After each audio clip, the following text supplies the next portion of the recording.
Hello friends and welcome back to Stranger Story Podcast, and I am with my co-host Haikel Latiff, and today is our 5th episode. And even though I haven't seen Haikel for good 1 week, I thought he's in Berlin, but he came back to Bielefeld. I'm actually giving his location and stuff, so... So shout out to everyone in North Rhine-Westphalia, I suppose. Yeah, exactly. So, Haikel, are you okay? Yeah, very, very good question, right? And that's our topic for today. Are you okay? How to measure relationships? Honestly, I've had a long day, but I've had a wonderful time looking at the leaves turn yellow. Yeah. And the forests start to fade away in the autumn, a beautiful time of year. So again, we're giving away when we're recording this. Yes. It's in the autumn. But yeah, I'm very excited to be here. I'm very excited that this is our fifth episode, Nahim. I didn't realize that time flies so fast. Yeah, exactly. And honestly, I'm enjoying it, and I'm enjoying all the conversation I'm having with you. So it's been great. It's been great. And today's topic is also quite near and dear. And it's not just about marketing, it's about everything. It's about not just meaningful marketing, it's the meaningful life. Yeah. You know? Exactly. So, exactly. Without any delay, I'll jump right into it. You put up the talking points, and you actually wrote like, what is a relationship? Yes. So bring it on, man. So I wanted to. So when I think in a previous episode we started with a lot of disclaimers, right? Yeah. So I think there's some disclaimers that we have to put in here, because I think when you use the word relationship, it's very meaningful, isn't it? It's a very deep connection that is supposed to reflect a deep connection with someone or something, right? You can have a relationship with inanimate objects as well, but when you use it in a marketing sense, I feel that sometimes we take it for granted. Mm-hmm. We take it a bit too lightly, right? Just a customer relationship management. Then we shorten it to CRM, and then we forget what it means. Yeah, right? exactly. So that's why I started off with, what is a relationship, man? Yeah. Because at the end of the day, should it be any different? A relationship between two people versus a relationship between a brand and a person? What do you think? I think it's different in a sense of meaning. So how severe is the meaning? But there should be some sort of value and meaning to it. So that you can connect with the brand, or you can connect with the product. Some, like, I was just thinking about this I don't know, a few hours ago, randomly, that in terms of like some brand or some products you'll never buy, but you actually have some sort of like respect towards those service or towards those products, Right. For instance, if I'm not really an avid iPhone user, so I personally use Google Pixel. So Google Pixel, sponsor your boy, come on. So, yeah, we're always welcoming sponsors, by the way, so nice little plug in there. Yeah. So but I do have a respect for iPhone as a device, Yeah. Like, I don't think it's nonsense. But if you come out and tell me, Nahim, what do you think about, I don't know, Oppo or some other stuff? I was like, I don't really give a damn, So I don't really have any respect or any kind of relation towards that product. Yeah. You see? Yeah. And I think when it comes to business or in marketing, having really, it's kind of like that. It's kind of like that. Yeah. Yeah. What do you think? Yeah. What do you think? I think that for marketing, yes, there are limitations. Of course, it's not like getting to know somebody, right? And of course, when you get to know somebody on an intimate level, it's a lot of exposure, it's a lot of interaction, it's a lot of in-depth conversations or exchange of information that is somehow not open to others, and that's when you become exclusive, right? Exclusive to people, right? So I think that for marketing, of course, there are limitations there. Of course, it's difficult to get to that level, right? But I think the spirit of it should continue. And what I mean by the spirit of it is you want to have this exclusivity. You want to feel exclusive between yourself and the brand. You want to feel that my relationship to you is unique in whatever way that I find it as unique. Perhaps you provide meaningful information to me on a very superficial level, right? The highest level. You give me meaningful information, perhaps. Maybe that's why I decide to buy the Apple Watch, for example, because like you said, I'm an Apple user. I have the iPhone, I have the iMac, I have the iPad, and I have the AirPods, and then what else? Right. Why should I spend another 400 euros on a watch? But because it gives me this information, and that's how I build a relationship with it, right? It makes me feel connected to myself, even because it tells me my heart rate and so on and so forth. That's on a very superficial level. But on a deeper level, of course, I think at the deepest level, I remember a time when you buy certain products, certain goods, certain services, maybe certain goods, like you buy a car, for example, right? I remember a time when these salespeople, the sales representative that you buy the car from, they're gonna be there for like 20 years or 30 years or something like that, and they'll talk to you every year. They'll send you a postcard about Christmas. Every year they'll invite you down to their showroom. Just to have a conversation. I had no idea. Once upon a time, when I was young, Come on, man. The internet, when we didn't have the internet and we had to interface. Yes. But to be fair, there are some. This is still being done today in some circles, in some types of products, and I think for the car industry, for example, this is still maintained. Right? So it's because of course we're talking about the price of the goods is high enough. On that note, I actually noticed something. Is that some sort of like marketing medium or communication medium is more meaningful than others.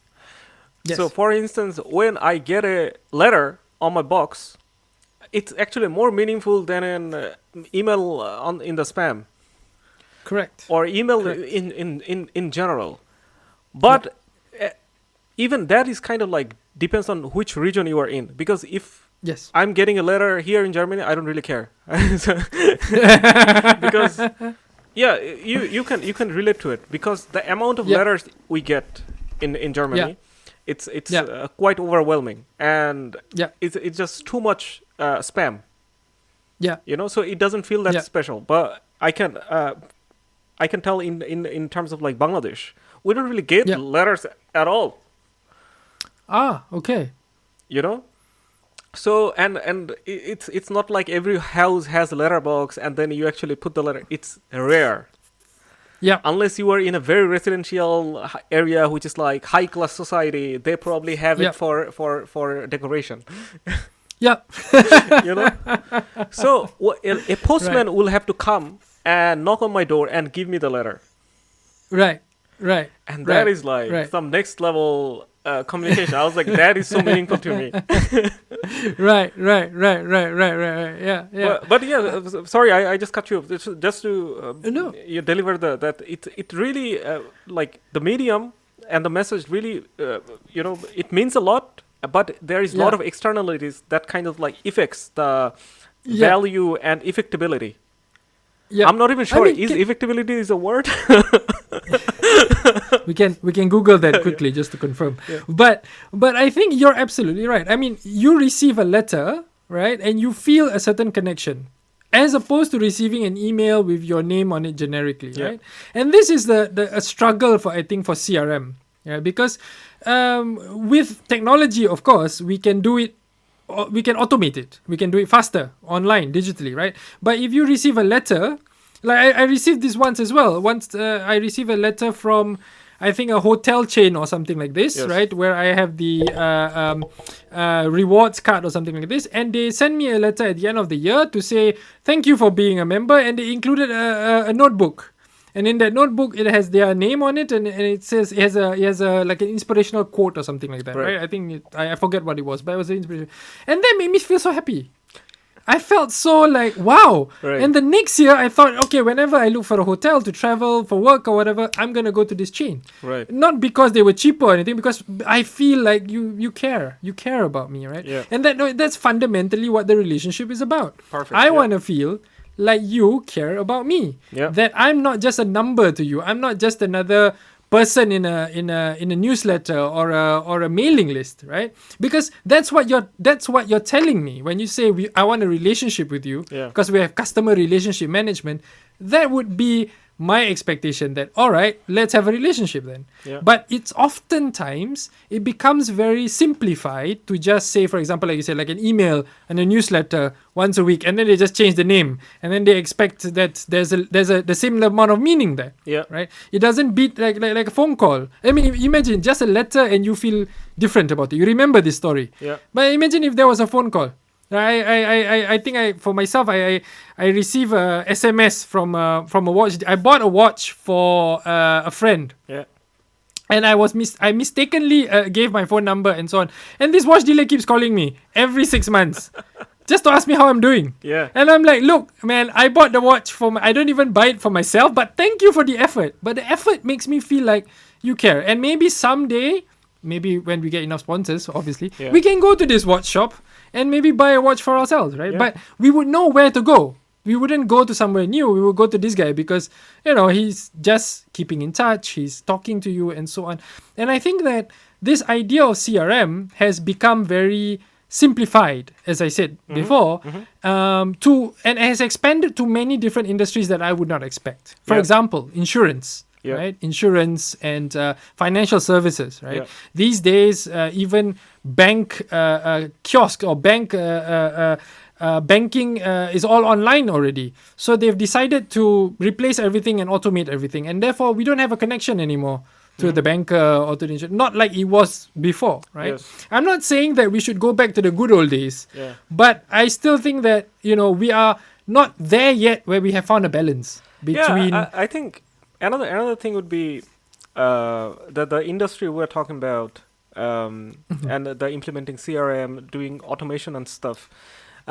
In some industry, I personally feel, for instance, banks, insurance, they already kind of like figure out that these are essentials, Yeah. and people will get it anyway. So they don't really care much about relationship. So it's basically more of having the system in place. It became a process management than other than, so CRM is not really serving the purpose of relationship. It's like, oh, I'm just managing these leads and we have tracks and like reporting and those kind of stuff. But before going in there, I kind of like want to touch upon like the building of a relationship. That any you earlier you mentioned that I feel like this business or this guy cares about me, and that is important for me. And how can businesses, build that sort of relationship whereby the person at the end thinks that, oh, okay, this person is actually cares about me, and you are selling software products, you are selling, I don't know, frozen yogurt, and other things. Like, how can you make the other person feel that you care for them, and you have this trust, or you have this some sort of dynamics going on whereby you can tell, okay, we have a relationship. Yeah. I think this is where the fact that we have a lot of data at our disposal, right? We have different touch points across the customer journey, even after they have converted, right? To understand their behaviors, to understand their quirks, their needs, and so on. And this is what we have to tap into, because I think that what makes relationships unique is that it's customized, it's personalized, right? That's why you don't feel like you're just another number in the crowd. Right? Because somehow they know that I like to eat frozen yogurt, for example, and therefore they always send me frozen yogurt promotions. For example, if I'm part of a shopping if I'm part of a supermarket rewards program, for example, right? They know that I always buy from the supermarket. I always buy this particular yogurt. So whenever this yogurt goes on sale, immediately they send me a notice and say, hey man, your yogurt is on sale, your favorite flavor is on sale, come on down, right? Something like that. I think it's just those little things, right? When we talk about automation, of course, when we talk about, if we take the automation part out of it and just look at the essence of it, it's basically, I want someone to look out for me, for my interests, right? And because you represent a brand. Oh my God. Yeah, if you represent a brand or service. Say that one more time, please. I want someone to look out for me, Yes. right? To be looking out for my interests, right? And if you're a bank, or you are, and that's why bankers were so important in the relationship, right? Or car manufacturers or whatever, you're looking out for me because you know what I like, right? Yeah. You know I like less risky investments or risky investments or whatever, and you pitch to me the solution that I want. You're telling me a need that I don't know I need. You get what I mean? That would be a perfect relationship. You as I think a good example would be some of these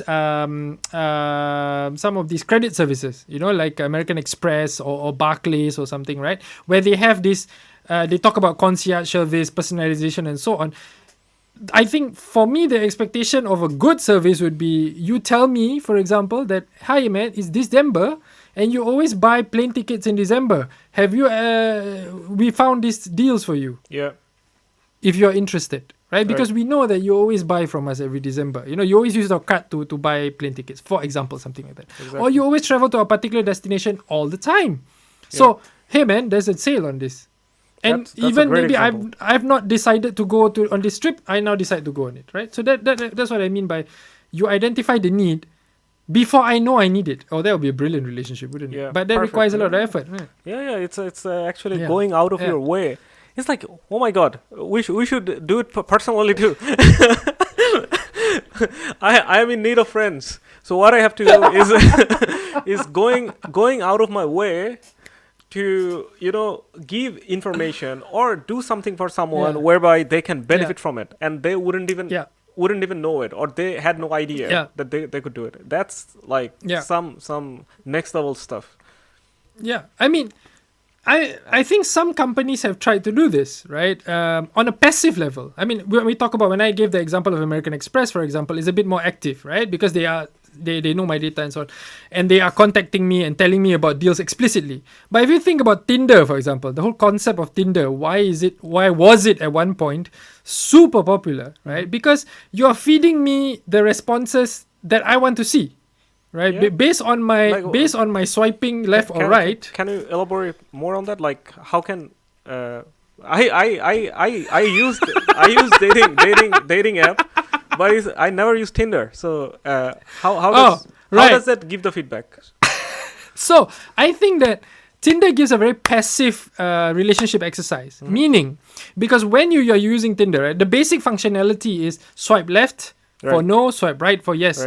And based on those, based on the data points at the back end of that, right, it leads you to recommendations and suggestions that are more in tune to what you're looking for. So perhaps you keep swiping right towards, I don't know, tall, dark, handsome men, for example, or a certain blonde-haired women, for example. You're gonna keep getting those responses, and that's why I say it's not so explicit, right? But it is. What I'm seeing is what I'm looking for. And that is a very passive form of relationship, because you now know me, you understand me, and you are telling me what I want to know, right? So that's what I mean by a bit more of a passive thing. And they kind of nailed it, and that's why they were novel at the time. When they came out, right, they were the first ones to basically nail this from data to front-end user experience. It was so simple. No surveys needed or whatever. I just swipe. So everybody can do that, right? Takes you less than a second, basically. So I think relationship management in this way doesn't have to be based on some kind of CRM system or based on some kind of automation solution that you have.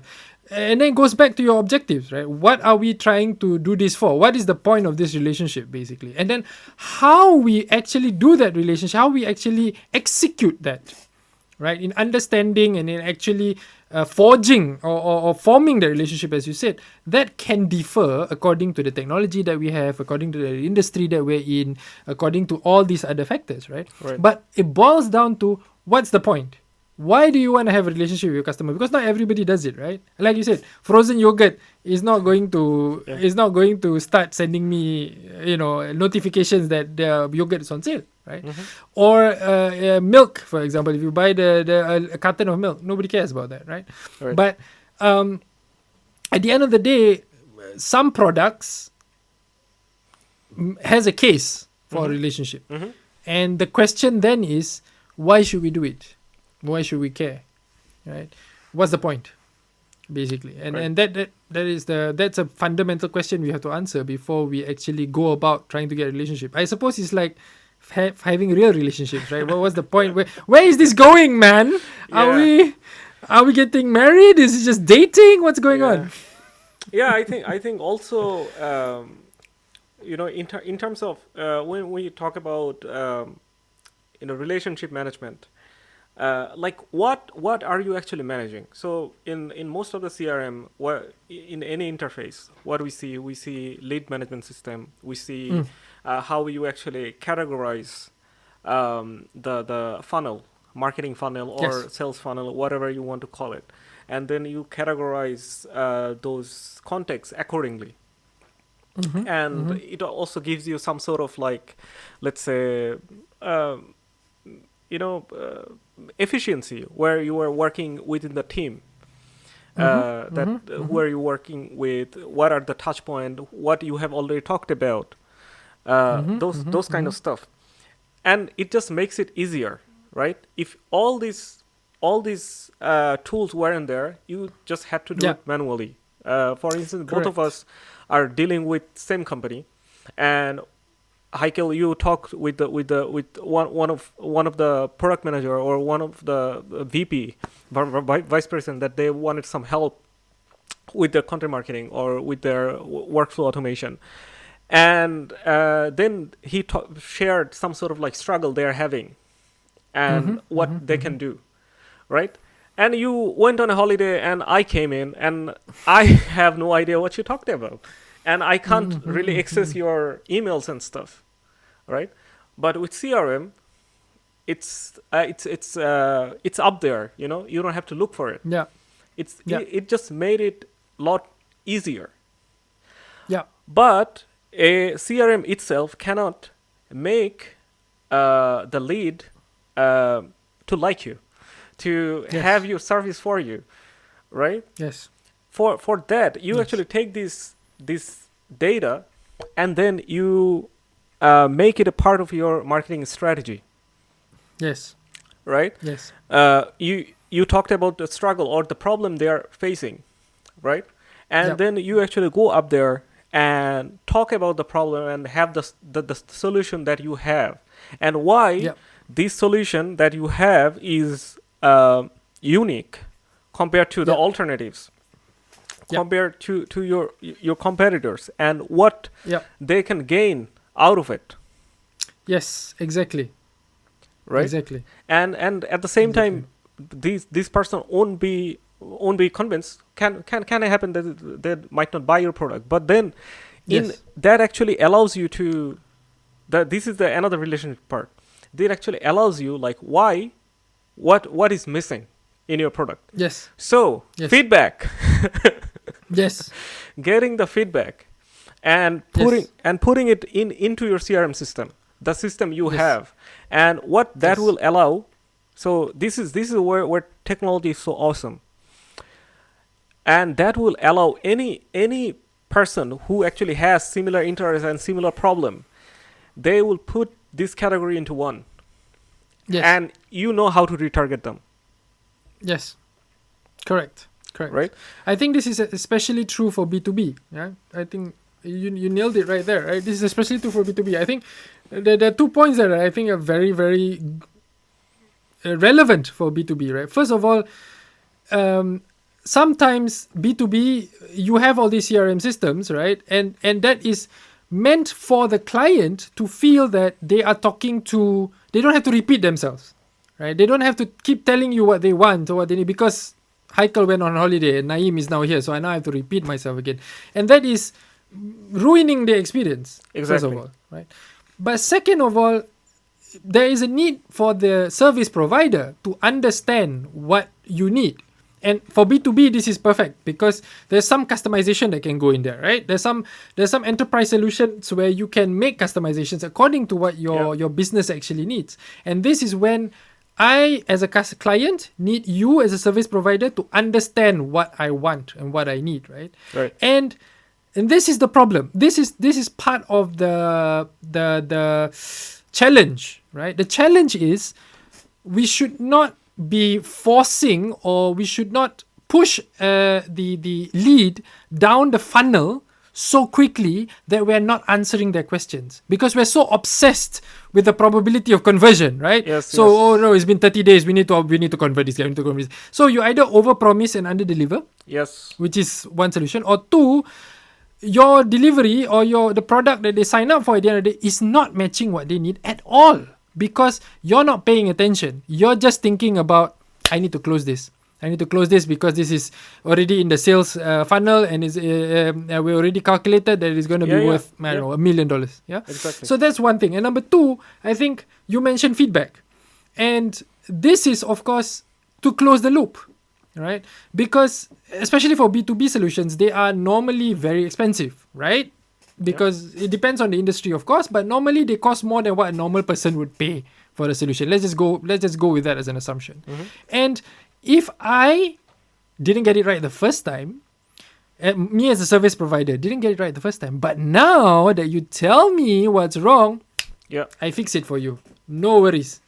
This solves the problem, isn't it? Exactly. And that is good CRM, basically, which like you said, is a meeting of that human touch where you understand what is going on, plus the CRM system coming into play, where you can actually see, what has this guy been complaining about? What was the conversation in the beginning? Why is he now complaining about this and that?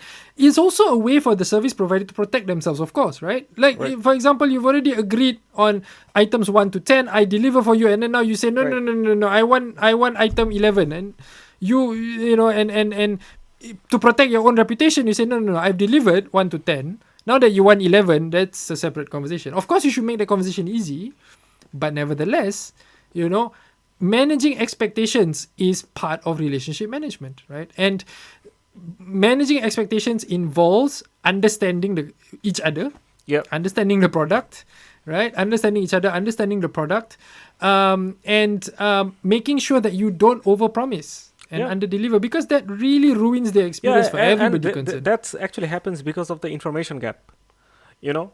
Exactly. And that's why, you know, CRM is there to close the gap, but in terms of interaction, you have to make it meaningful.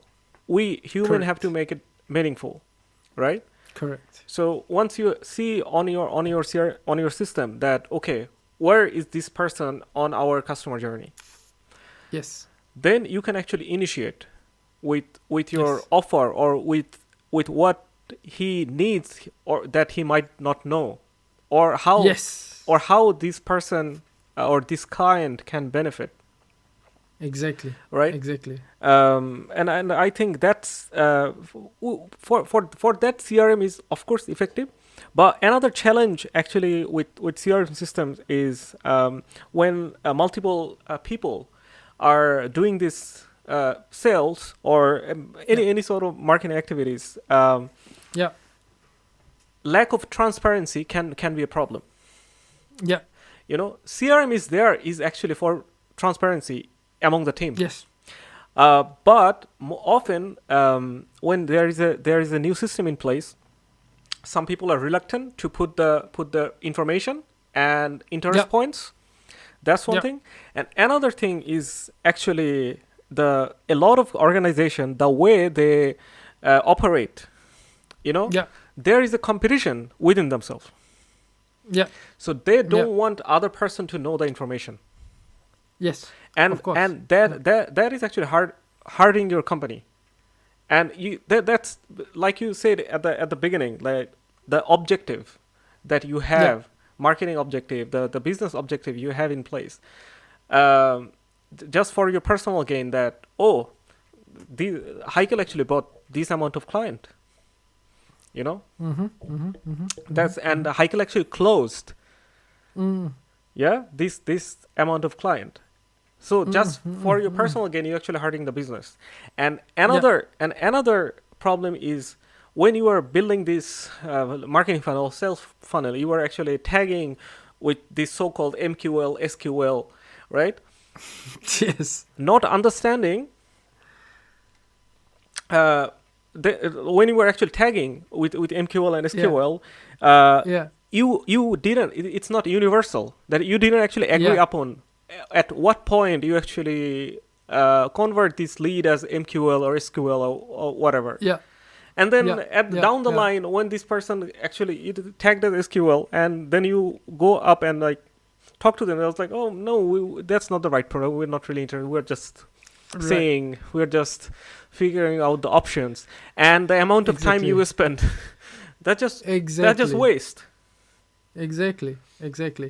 Which goes back to building this information funnel, right? To have the right information to actually push your leads down that funnel in a meaningful way.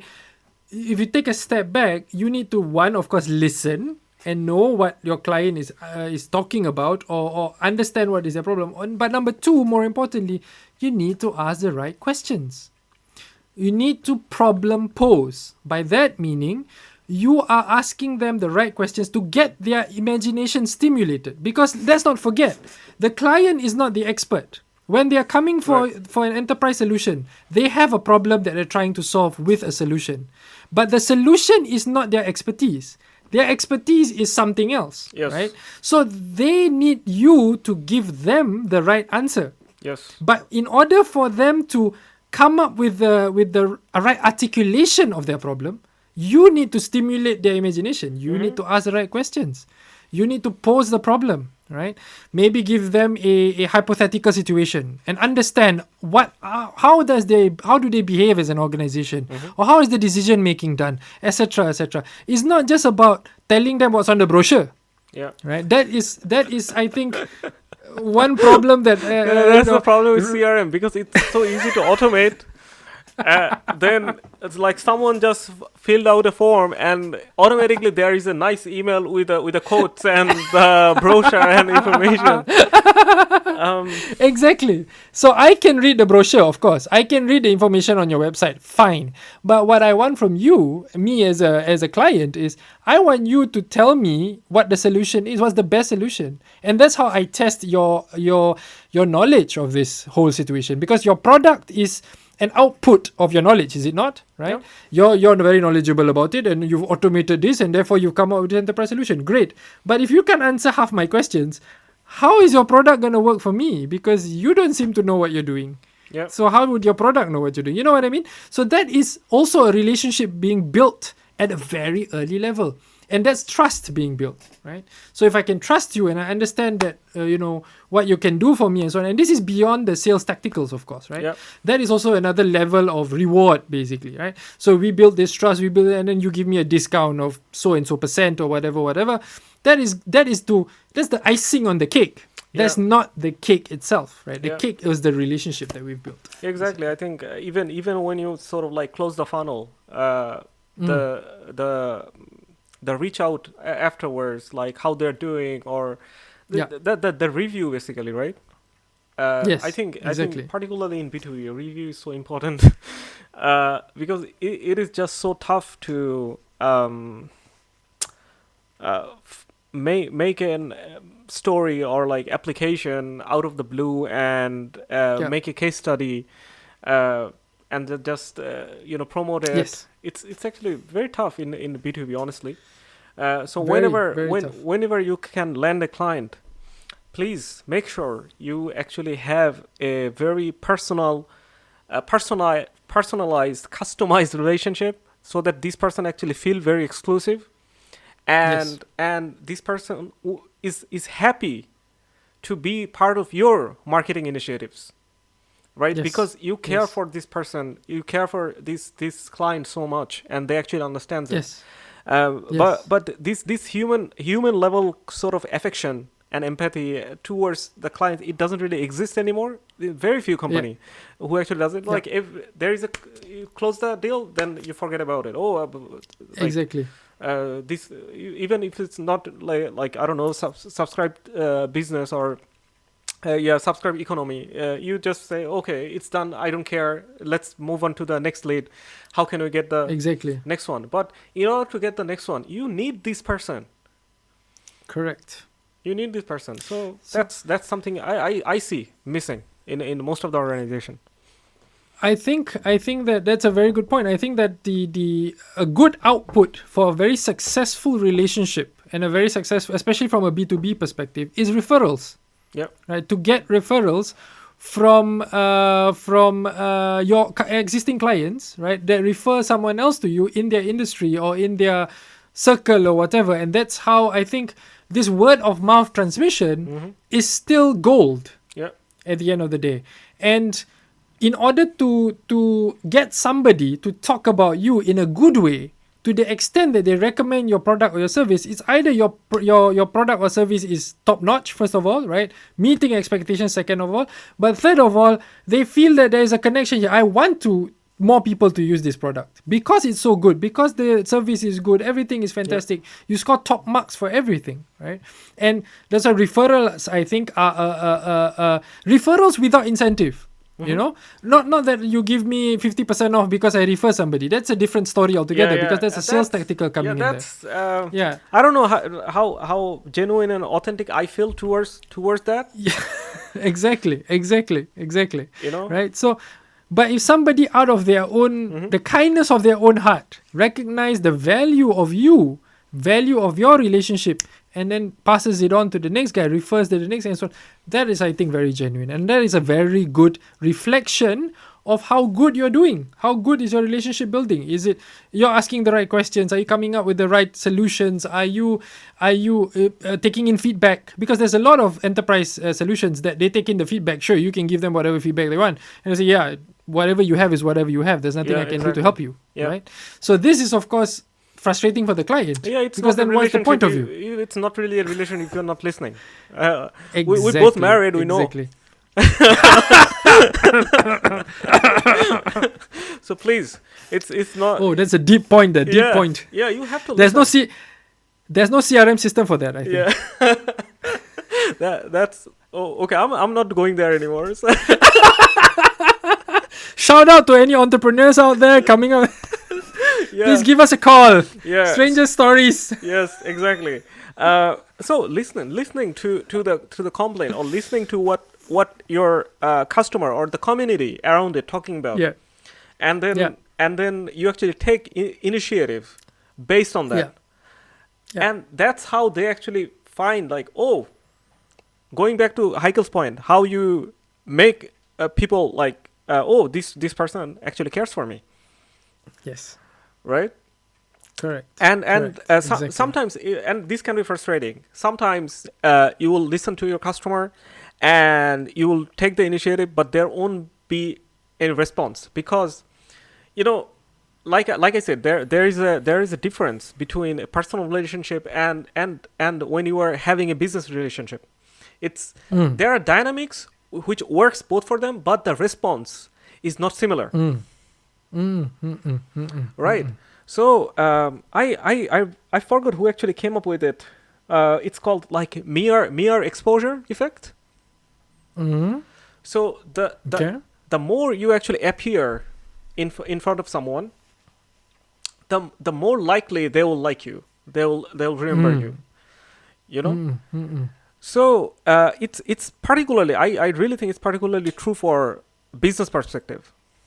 You know, because sometimes the person probably the client is not ready yet to make the next move, or the client actually needs more confirmation. Yes. And every time he or she actually sees you, and like there is the interaction, whether it's online or offline, and this confirmation is actually building. Yes. Right. And I think this is one of the reason you see like same sort of ad the Amazon actually do this behavioral retargeting, right? So Yeah. one thing, you clicked on Amazon on your PC, and then when you were watching YouTube, that same ad will pop up for the same product that you were seeing on the PC, right? So it's just mere exposure for you. Yeah. They are not really forcing you to buy anything. It's like, or it's not a sale. Like it just showed up and it's 20% off. Not really. It's just the mere exposure. Yeah. That you were sort of like considering something. Yeah. Because the platform actually knew that you spend 20 seconds on this page, but on the other page you spend 10 seconds. So probably you are more interested in this product, but you still cannot make up your mind. So that's how they're actually retargeting. Hey, come on. It's still there. It's still there. It's still there. Whenever you are ready, we are here. Yeah. Yeah, does it make sense? Like I know it, like I don't know, personal relationship perspective, if someone doesn't like you and you show up every time, they probably will lose their mind. But online or even in marketing campaigns, you can have some sort of metrics to figure it out, that this person might be interested. Yes. Right? Exactly. So that's when you have to build in the right KPIs, right? The right thresholds, right? Where do we draw the line that this person is or is not interested? And this is where, there's a little bit of testing that has to come into it, right? Yeah. And of course, if there is a level of personalization somehow, it could be like for Amazon, for example, as a platform, right, with many different customers and so on. It could start off with a simple survey.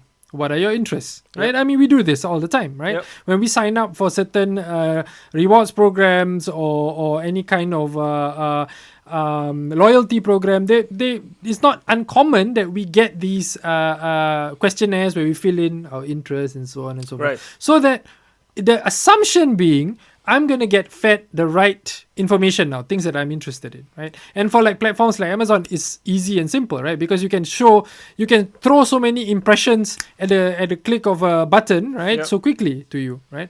But I think that sometimes the algorithms behind it, right, are a little bit too creative in a way that you expand the common factors a bit too much. Correlation, You dilute the thing that I'm actually interested in, for example, right? Because they have this tagging mechanism in the back end, isn't it? Right. If I'm interested in shoes, therefore I must be interested in socks, therefore I must be interested in etc. And it just grows and grows from there. It's perfect for advertising, of course, right? Because you get immediately a lot of awareness, right? The highest level part of this customer journey is you serve ads from a wide variety of people, but are those the ads that I want to actually see?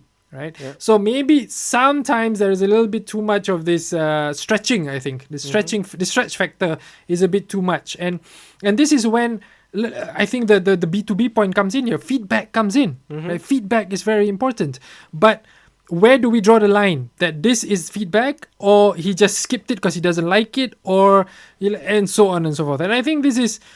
The mediums are changing as well, right? Even when we're in YouTube now, right? The type of ads, the format of the ads coming to us is changing. Every couple of months it will change, and it will continue to change. And this is, of course, I think a sign of innovation. But of course, I think that it's a fine line between forcing something down your throat. For example, this ad will play after the second, your video will play after the second ad, for example, and I can't skip it. It's really like forcing something down my throat versus giving me the stimulus and then waiting to see whether I respond or not. Waiting to see whether I actually have a good interaction with it. Any advertising, for instance, when you are enjoying a video and then the ad actually pops up, you'll always find it annoying.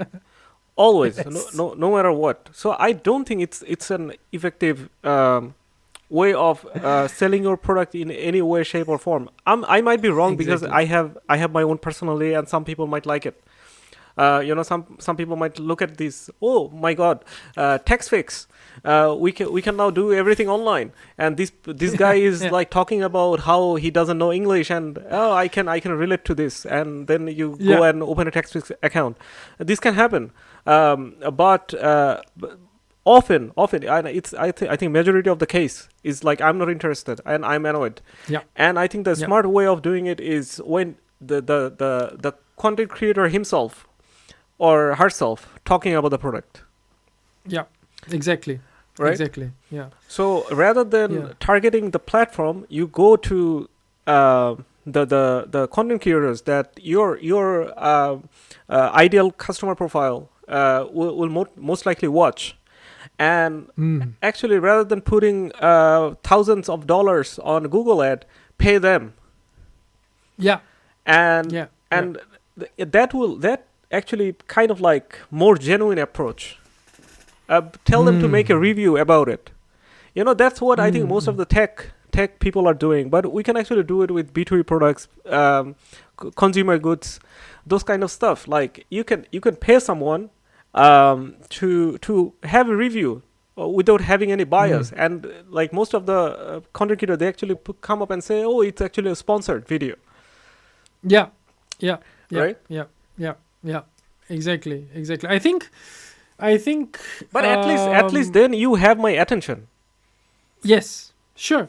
Yeah. I think the review concept is a very good idea, and I think it will be interesting to see B2B solutions get a honest review, right, from people in the same industry. I think that would be an interesting development. I don't think we've seen that yet, right?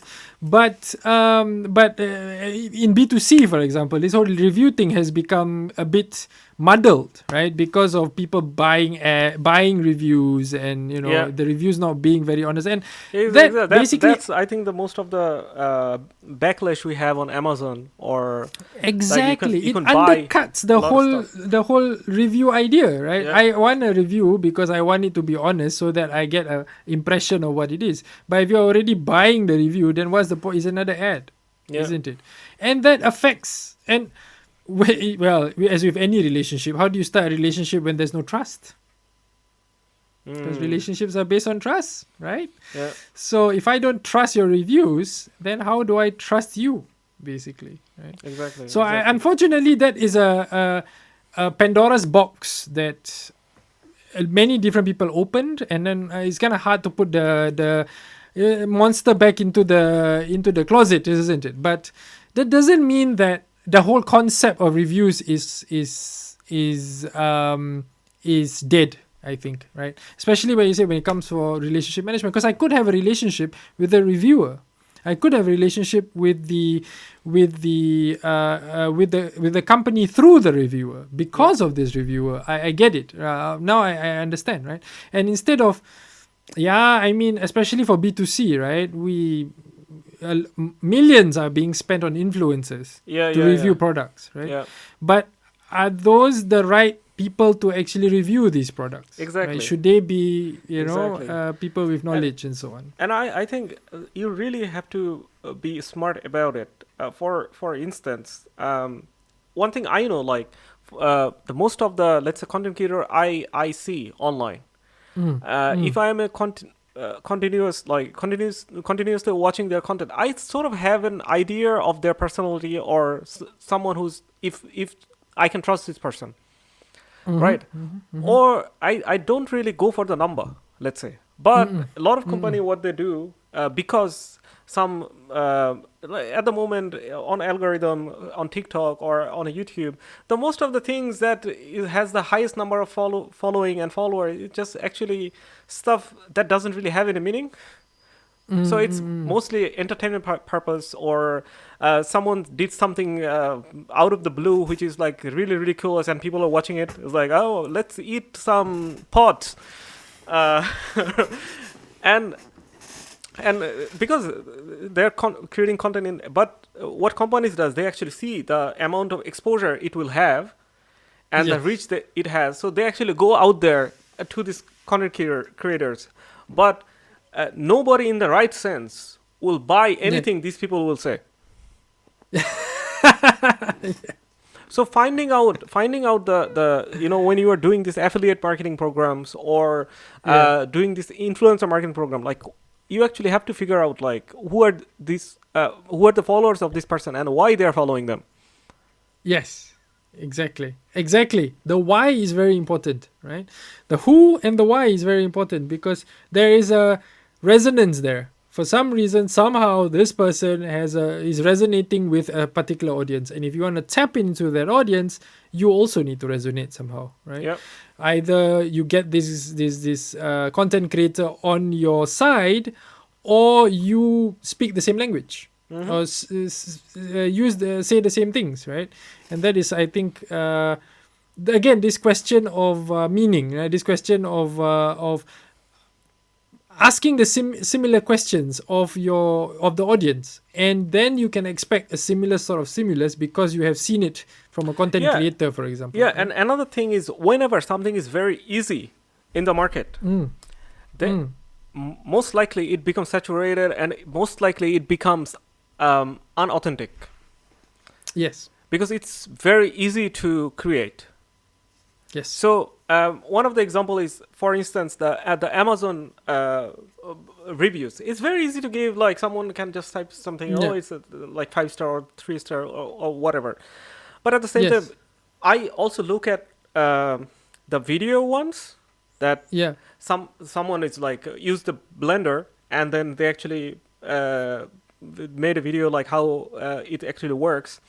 And even though I see like 5-star, and when I click on the video, and then I see, oh, it just the Blender is not really working.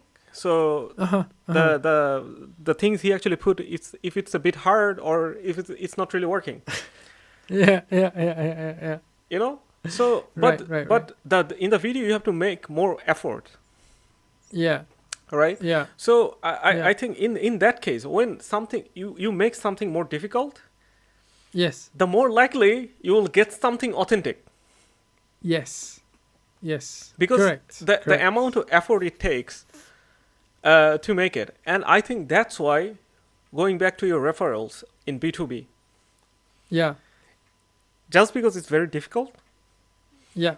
And I think that actually creates the some sort of credentials. Yeah.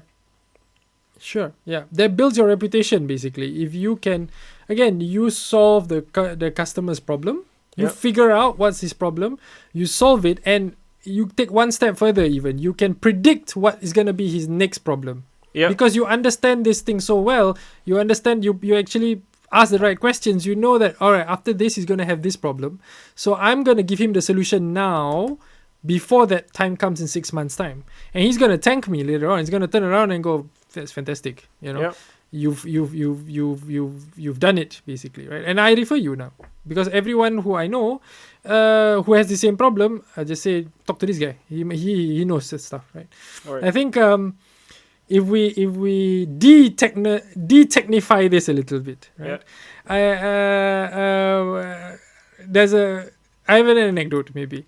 I drive a car. Yes. And in Germany, if you're not from Germany, there's a chain of mechanics called ATU, ATU, right? So they are available in every city. They are very big. They have a lot of services, but they have a menu of services, right? So if you were to book one of those services, purchase one of those services, they will be able to do the job for you. But if you appear at their workshop and tell them, I have no idea what is wrong with this car, they won't be able to figure it out for you. In fact, they will charge you a lot of money to do so. But I don't even know what is wrong, so why am I paying for this? It's not been diagnosed, right? So conversely, when you meet a mechanic, for example, who is able to, when you bring the car in without selecting any particular service, you bring the car in and tell him, look, I drove the car and then it stopped working, right. And he goes, let me diagnose it for you, and then he gives you the bill. All right, this is your problem with your car, this is how much it's going to cost, I can fix it for you. And you know what, I also found another problem which is linked to this problem, and I'm going to fix that too. Then suddenly you realize, this is a good relationship. I'll come back to him next time, rather than going to the chain outlet, because they're not really concerned about my problems. Right. They just want to execute their service. right? So I think it's similar thing applies to B2B as well, right? Yep. And that's why in this kind of industries, right, more often than not, building that customer relationship is very, very important, and it goes beyond just knowing your customer's email address or going beyond just servicing your customer at that point that he thinks he needs to be serviced. Right. So I think this is what is the gap in CRM at the moment. And to be fair, to be honest, I don't think that it is a solution that exists. There's no simple solution to this. And we are still trying to figure out how much of it we can automate and how much of it we still need the personal touch and so on and so forth. And this is why the CRM space, I think, is very interesting. And it will continue to be interesting for the next coming years, because unlike the other parts of marketing, CRM involves people so much more, right? Involves connection with people so much more. And I think that's what will be exciting, I think, as we go on. And I think hopefully in the next time when we talk about CRM, we will have a solution of some kind that we can actively talk about. Yeah. On that note, I think that's a very I think that's a good point that we can sort of like end this podcast, because like you said, the possibility that's coming in the future, and even if you look at this biggest platform, CRM platform, Salesforce, HubSpot, the kind of like solution that they're working in. I mean, it's just not CRM anymore. They actually integrated all sort of marketing cloud into it. The integration to other parts of the automation, and I think it will be really interesting in the coming days. So yeah, but we'll keep you updated as well. Yeah, tune in to our Stranger Stories podcast, and any marketing need you have, me, Nahim, Haider, and Haikel, Latiff is here at your service. Yeah. And till the next time, take care. Bye. All right, bruh. This CRM we can actually, in our second season.